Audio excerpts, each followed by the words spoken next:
Sidang dugaan kepemilikan senjata api ilegal digelar Pengadilan Negeri Lubuk Pakam, Deli Serdang, Sumatera Utara. Sidang lanjutan tersebut berisi mendengar keterangan saksi.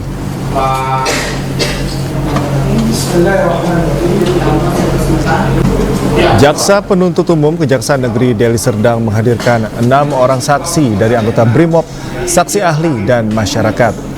Dalam sidang yang dipimpin Hakim Ketua Simon C.P. Sitorus meminta saksi dari personel BRIMOB menyebut melihat terdakwa melemparkan sesuatu yang dianggap senjata api milik terdakwa. 4 saksi sebelumnya menyebut Bribda Diki melihat langsung terdakwa Edi Suranta, guru singa yang diduga memiliki senjata api. Saksi ahli dari Direktorat Intelkam Polda Sumut juga dihadirkan dalam sidang.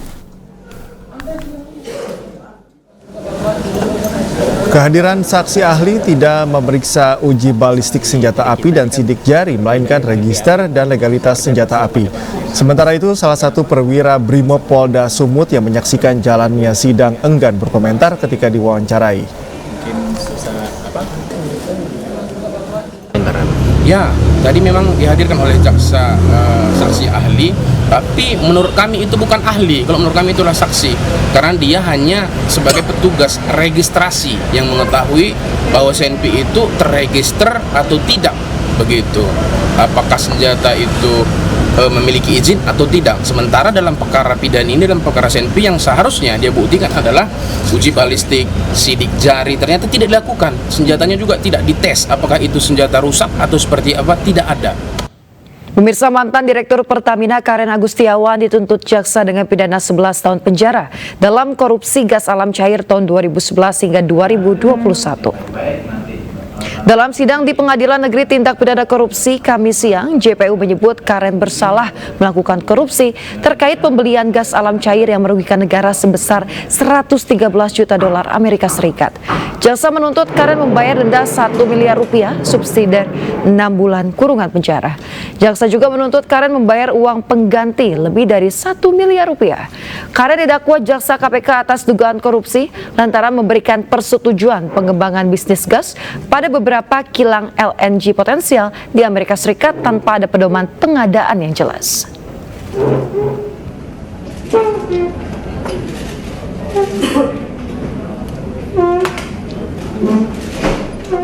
Pemirsa, perwakilan DPD Partai Hanura DKI Jakarta bersilaturahmi ke kantor DPW Partai Perindo DKI Jakarta. Silaturahmi itu sekaligus mengusulkan nama Ketua DPD Partai Hanura sebagai kandidat Cawagup DKI Jakarta 2024.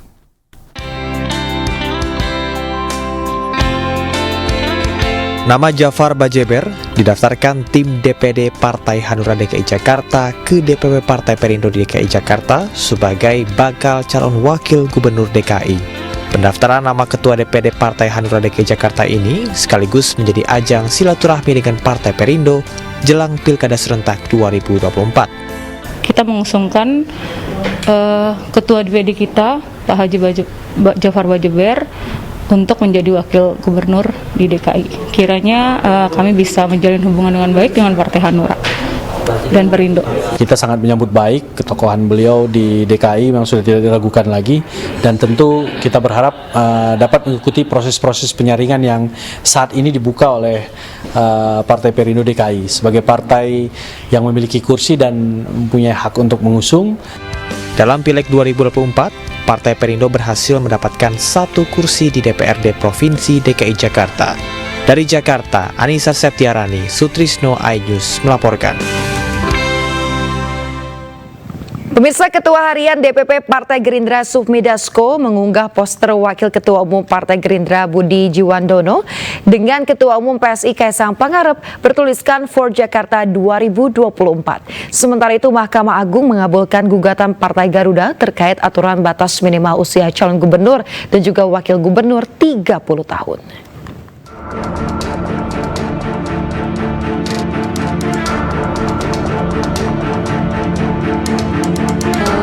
Ketua Harian DPP Partai Gerindra Sufmi Dasko mengunggah poster Wakil Ketua Umum Partai Gerindra Budi Jiwandono yang disandingkan dengan Ketua Umum PSI Kaisang Pangarep bertuliskan For Jakarta 2024. Merespon hal itu, Wakil Ketua Umum Gerindra Habibur Rahman mengatakan unggahan Dasko merupakan bentuk aspirasi dari masyarakat. Namun demikian, keputusan resmi akan diumumkan oleh Ketua Harian DPP Gerindra Sufmi Dasko berdasarkan putusan Ketua Umum Partai Gerindra Prabowo Subianto. Kait poster misalnya ada Pak Budi Jiwandono dengan Mas Kaisang, ya, saya pikir itu sebagai bentuk penyampaian adanya aspirasi masyarakat kepada kami, ya. Adapun keputusan resmi nanti akan diumumkan Pak Dasko berdasarkan putusan Pak Prabowo pada saatnya. Sementara itu, Mahkamah Agung mengabulkan gugatan dari Partai Garda Republik Indonesia atau Garuda terkait aturan batas minimal usia calon gubernur dan wakil gubernur yang berusia 30 tahun. Hal tersebut tertuang dalam putusan nomor 23 dan diputuskan pada 29 Mei 2024. Terkait putusan ini, MA memerintahkan KPU untuk mencabut aturan tentang batas minimal usia pencalonan kepala daerah yakni 30 tahun. Diketahui Kaisang Pangarep lahir 25 Desember 1994. Dengan demikian, Kaisang saat ini berusia 29 tahun atau 30 tahun pada 25 Desember 2024. Pemirsa, Presiden Joko Widodo buka suara terkait putusan Mahkamah Agung tentang perubahan syarat usia pencalonan dalam pemilihan kepala daerah. Ia meminta hal itu lebih baik ditanyakan langsung kepada MA. Tadi MA sudah memberikan putusan untuk mencabut batas usia kepala daerah, Pak. Ada tanggapan soal ini, Pak? Itu tanyakan ke Mahkamah Agung atau tanyakan ke yang gugat. Tapi Bapak sudah temukan itu, Pak? Sudah baca sebelumnya? Sudah baca hasil putusan itu, Pak? Belum. Baru diberitahu tadi, baru aja, ya. Pemirsa, Presiden Joko Widodo meninjau langsung harga kebutuhan pokok di sejumlah pasar.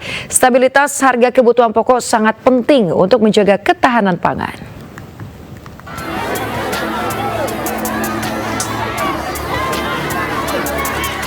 Presiden Joko Widodo melakukan kunjungan kerja ke Provinsi Sumatera Selatan, didampingi PJ Gubernur Sumatera Selatan Agus Fatoni. Keduanya mendatangi Pasar Lawang Agung guna meninjau sejumlah bahan pokok. Menurut Presiden Jokowi, harga bahan pokok di Sumatera Selatan dalam keadaan stabil dan merupakan wujud nyata ketahanan pangan yang baik. Selain mengecek harga kebutuhan pokok, kunjungan ini juga menyoroti infrastruktur lokal sebagai bagian dari agenda kunjungan Presiden. Harganya baik, saya lihat cabai rawit di yang 55.000, yang cabai hijau, cabai merah 50.000, bawang juga sama 40, bawang putih 40, bawang merahnya 45. Harganya baik, Sementara itu, PJ Gubernur Sumatera Selatan Agus Fatoni menyatakan harga pangan di Sumatera Selatan cenderung terkendali dan dalam keadaan normal. Di pasar di Musirawas, harga pangan di Sumatera Selatan cukup terkendali. Alhamdulillah harga juga tidak terlalu tinggi. Tadi harga cabai, harga ayam, harga telur, dan juga harga bahan pokok lainnya relatif terkendali. Ini mari kita terus kita jaga, kemudian kita tetap hemat pangan, dan kita juga menggunakan bahan pokok seperlunya, dan kita juga bisa menanam. Pemerintah pusat dan daerah mengajak masyarakat untuk berhemat, menerapkan hemat pangan, dan menggunakan bahan pokok secukupnya. Masyarakat juga dianjurkan untuk rajin menanam sayuran yang merupakan bagian dari program Sumsel Mandiri Pangan. Dari Lubuk Linggau, Sumatera Selatan, Sudirman iNews melaporkan. Monica Kezia Sembiring asal Sumatera Utara dinobatkan sebagai Miss Indonesia 2024 yang digelar di studio RCTI Plus MNC Studios Jakarta. Malam puncak Miss Indonesia 2024 turut dihadiri oleh Chairwoman of Miss Indonesia Organization Liliana Tanusudibio serta Wakil Menteri Pariwisata dan Ekonomi Kreatif Angela Tanusudibio. Monica Kezia Sembiring nantinya akan menjadi perwakilan Indonesia di ajang Miss World 2024.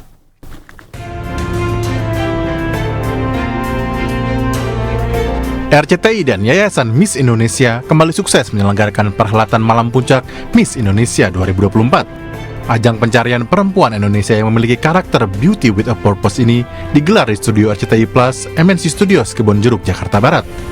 Diikuti 38 finalis dari 38 provinsi, Monica Kezia Sembiring asal Sumatera Utara akhirnya dinobatkan sebagai Miss Indonesia 2024. Malam puncak Miss Indonesia 2024 turut dihadiri oleh Chairwoman of Miss Indonesia Organization Liliana Tanusudibyo, Miss World 2023 Christina Pliskova, dan Miss Indonesia 2022 Audrey Vanessa. Kriterianya ada 4 kriteria, ada manners, impressive, smart, and social. Dan dengan adanya khusus untuk tahun ini ada 7 fast track yang harus dilalui, dan semuanya itu harus menghasilkan nilai yang baik kalau mau juara. Rasanya sangat bersyukur untuk diberikan kepercayaan untuk menyandang title Miss Indonesia 2024.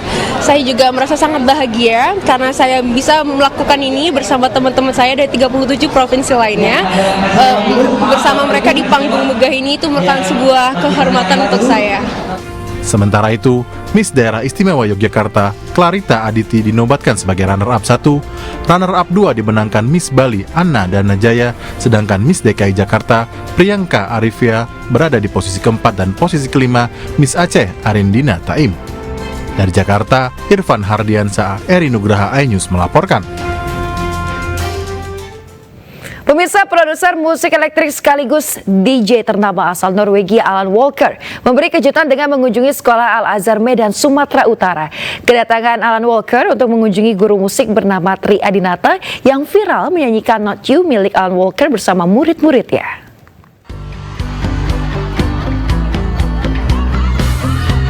Disc joki asal Norwegia Alan Walker terbang dari Amerika Serikat ke Indonesia khususnya untuk mengunjungi sekolah Al-Azhar Medan, Sumatera Utara. Tiba di sekolah Al-Azhar, Alan Walker disambut meriah oleh para murid maupun guru yang ada di sana. Mereka juga mengabadikan momen kedatangan disc joki internasional ini dengan telepon seluler mereka. Alan Walker khusus ingin bertemu dengan guru musik di sekolah tersebut yang bernama Tri Adinata yang sempat viral di media sosial karena mengajarkan para muridnya dengan lagu miliknya yang berjudul Not You. Alan sempat menyaksikan Tri memainkan lagu Not You dan memuji permainan musik Tri Adinata dan anak muridnya. So seeing the performances, like the songs that this guy here has done with the students online on social media, I think it was really cool to have the opportunity to come here to Sudan and meet the students and also get to hear an in-person performance, which was really cool. And as a result, I also took the opportunity to invite him and also the students to my concert in Jakarta. Alan juga mengundang guru dan para murid yang viral tersebut untuk hadir di pertunjukan Alan Walker yang bertajuk Walker World pada 8 Juni mendatang. Alan juga meminta para murid untuk tidak patah semangat dalam menggapai cita-cita, khususnya dalam hal bermusik.